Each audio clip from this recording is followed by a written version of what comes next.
So the load that I had coming down here, I am in, where am I at? I'm in Moorhaven, Florida.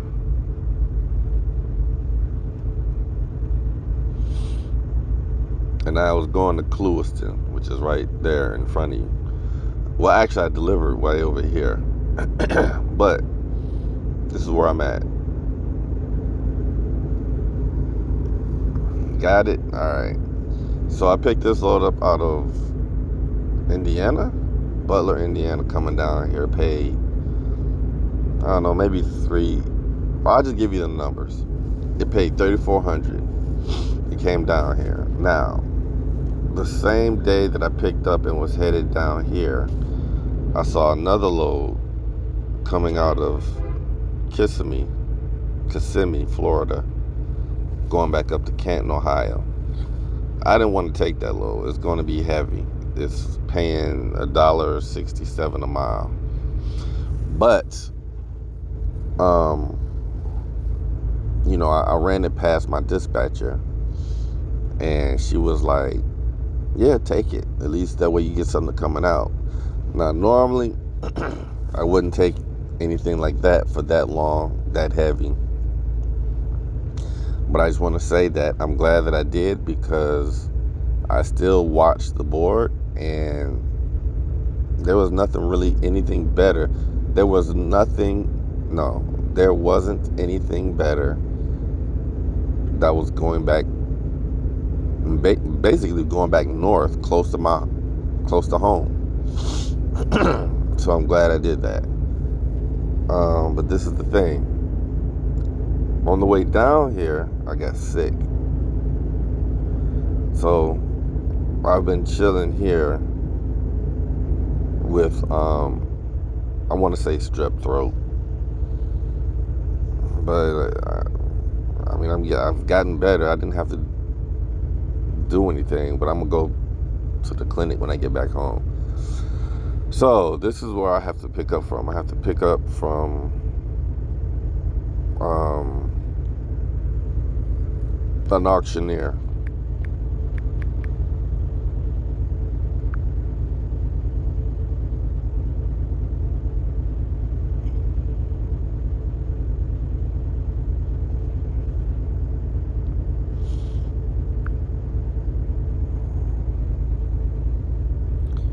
So we're gonna see.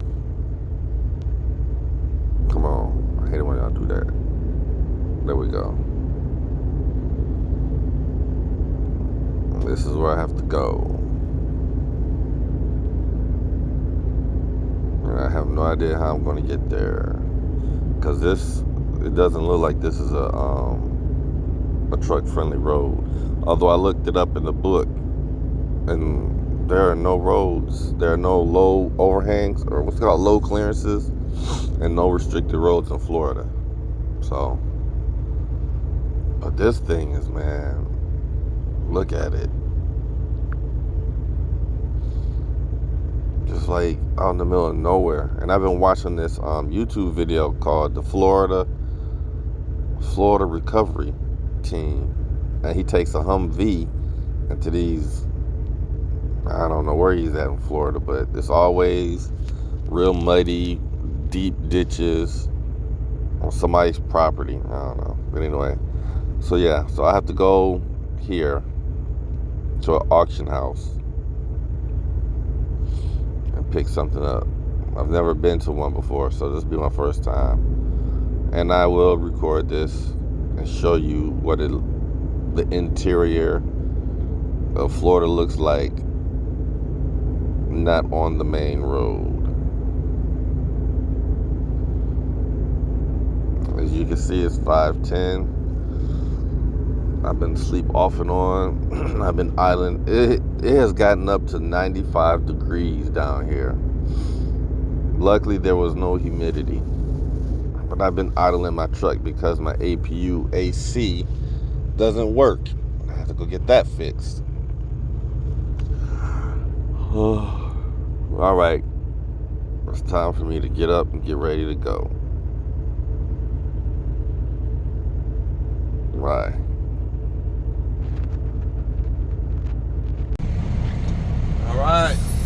Another day on the road. Okay, I need some AC.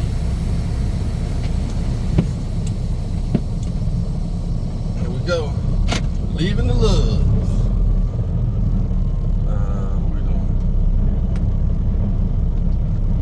Blowing hot air out.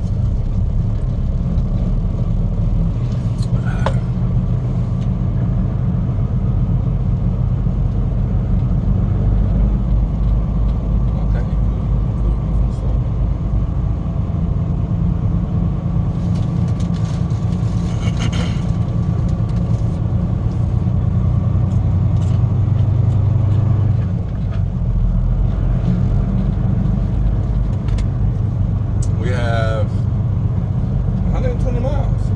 That's what it says. 120 miles to get to Kissimmee, Florida. Kissimmee, Florida. I accidentally got 80 gallons of diesel, which is like, what? Diesel was $4.28 a gallon, so yeah, I'll do that math.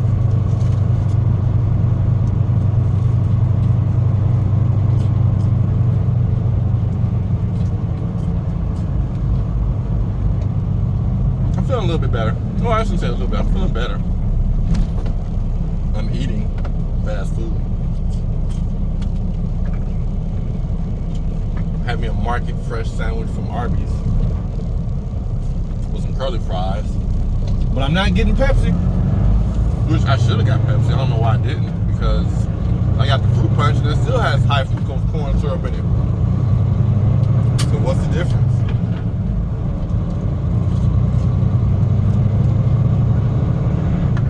They don't offer juice with no sugar, do they? I think they do. They might. Anyway, we're on our way. I'm not gonna record the whole thing because, well, that's just too doggone much. But this is what Highway 27 or US 27 looks like in Moorhaven, Florida. Just open road, baby.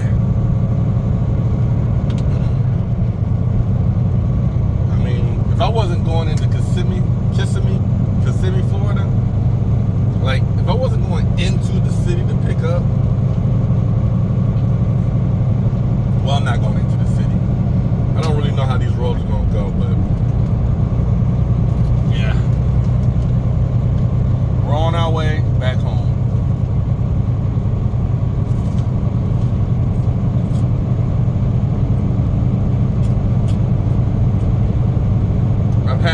I regen my truck once because I caught it when it came on. The other two times it said it was going to derate.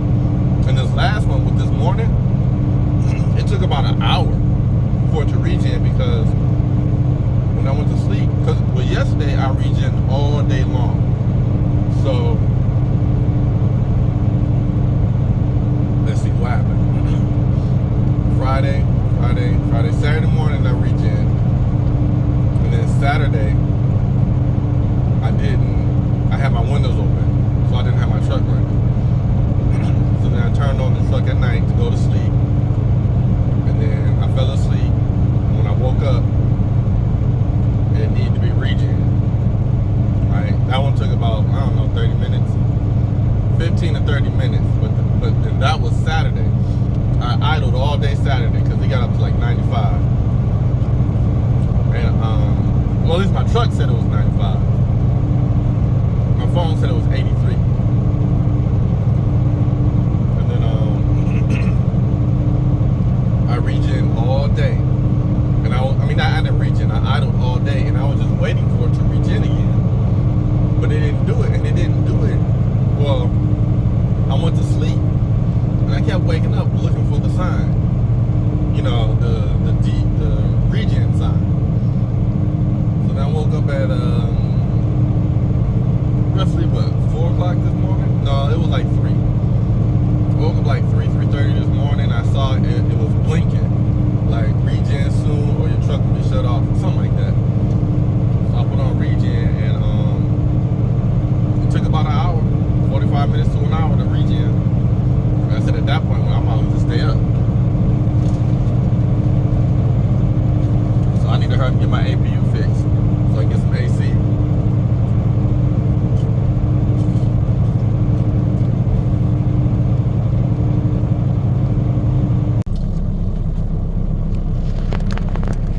Welcome to the engine graveyard. This is what I'm picking up. A bunch of engines.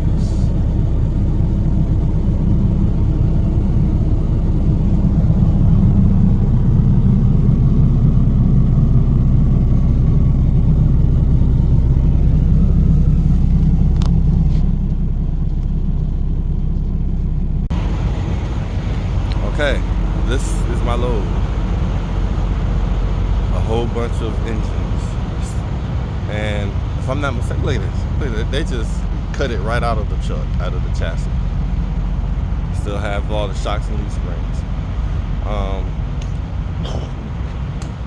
From what I was told, he said that these are going to a place up in Ohio and they're going to rebuild engines. Maybe rebuild these engines. Some of these are going to be, they're going to go in those glider kits. Like that big one right there. I don't know. It looked like they had some car engines here also. Look at that. And that flywheel. Whew. They just cut that sucker out. That one still has the transmission on it. Yeah, I tried it, man, listen. I cut myself.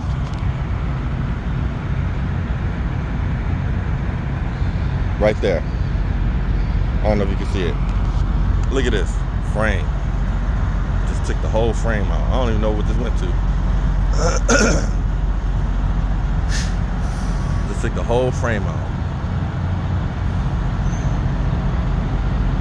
Yeah. I tried to, man. I tried to figure out how to strap this down. I did the best that I could. This one has 3 straps on it. I have 2 going underneath it. And then I have this one going on top of it. And I have the chain to stop it from going across. Like if I see it has a small, I don't know why he put that small engine right next to it. But yeah. So that's that. So now I'm on the road. I'm in Ocala, Florida right now. I'm at the Petro. It took, let's see, I got there like 10 o'clock. I didn't get out there until like 4. I don't think I'm ever going to do another,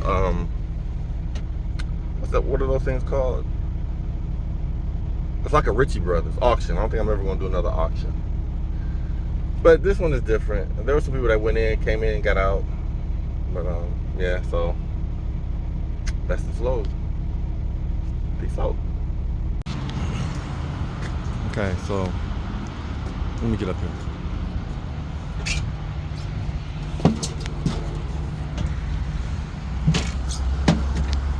All right, this is my freight.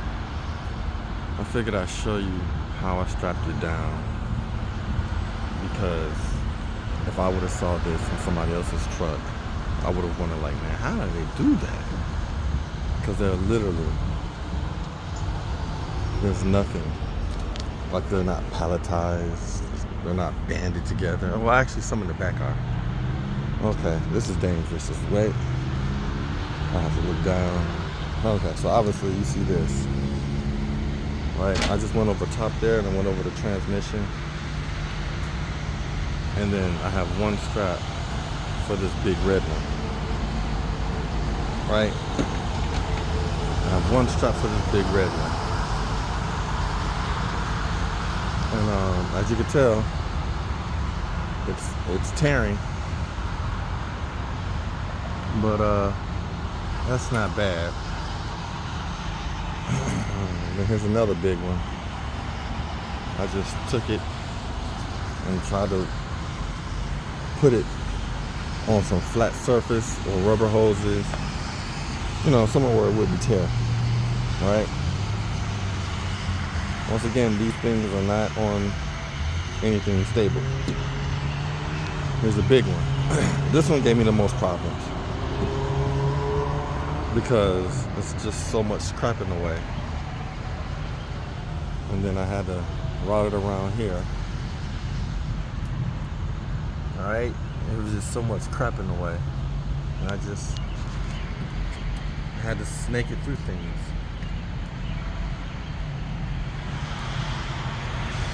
All right, I'm about to pause you. Okay, I'm at the back. Now, these two I thought were pretty cool. They're on pallets. Well, they're like in boxes. They're like in boxes. But these are side by side, and I was going to put a strap to stop it from moving forward, but once again, you know, across the top, and try not to get stuck on any screws or anything like that. This one was a little weird. This one, well, it's strapped in. Is it this one? No, it's the other one. Okay, so this one only has 2 straps in the front. And I'm gonna tell you why. Because of this one. This one back here, I'm cutting myself.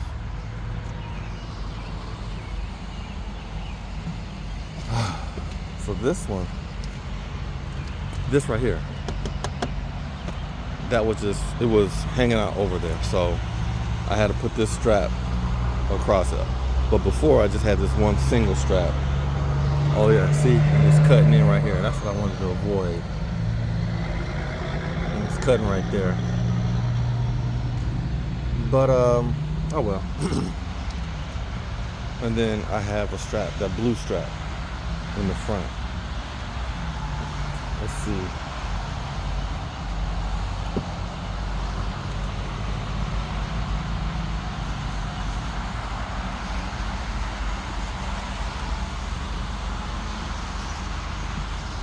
The blue strap, I think this is the one that's loose. It is. I had to route under the exhaust and come across. As you can tell, it's crooked because it's been moving. It's been flying around. This one's the same thing. It's been moving. That's crooked. It's been flying around. I have one strap on here, and it's tearing right here. Yeah, it's going through the bolt. So, and this right here is loose. But anyway. And then this one strap on this. And this, I don't know what this was, but this is the only place that I could find that it wouldn't cut into. And then I have this big one right here with one strap. So there you have it. That's how I secured this load. I gotta, oh, well, look at this.